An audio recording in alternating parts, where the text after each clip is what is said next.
Bonjour mesdames, bienvenue aux méditations quotidiennes au féminin. Aujourd'hui, réconcilier. Romains 5, verset 10 nous dit ceci.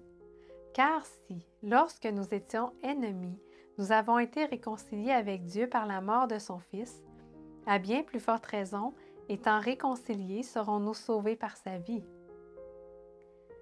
Ernest et Viviane avaient radicalement altéré les liens de leur mariage. La haine avait remplacé l'amour qui les avait unis. Ils se détestaient tellement qu'ils décidèrent de ne plus jamais se revoir. Ils partirent chacun de son côté. La garde de leur enfant fut accordée à la mère.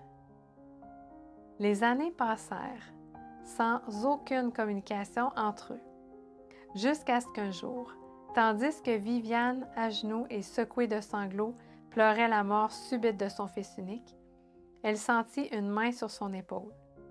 C'était Ernest. Oubliant les querelles et les ressentiments du passé, ils s'embrassèrent et mêlèrent leurs larmes. L'homme et la femme qui s'étaient séparés s'unirent à nouveau pour former le foyer qu'ils auraient toujours voulu avoir. Une nouvelle famille surgit de cette réconciliation. Il avait fallu la mort d'un fils aimé pour qu'ils se revoient et recommencent à s'aimer. Notre monde a souffert une séparation abrupte et poignante. Deux êtres qui s'aimaient profondément étaient à présent séparés par une large faille.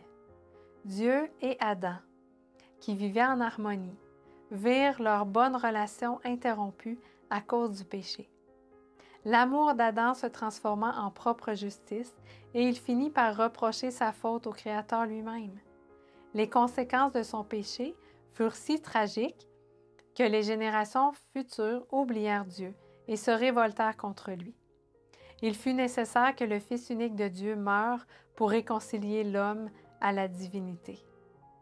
Là, sur la croix du Calvaire, tandis que son Fils agonisait, Dieu était en Christ, réconciliant le monde avec lui-même, sans tenir compte aux hommes de leurs fautes. 2 Corinthiens 5, 19. Comment toucher ton cœur?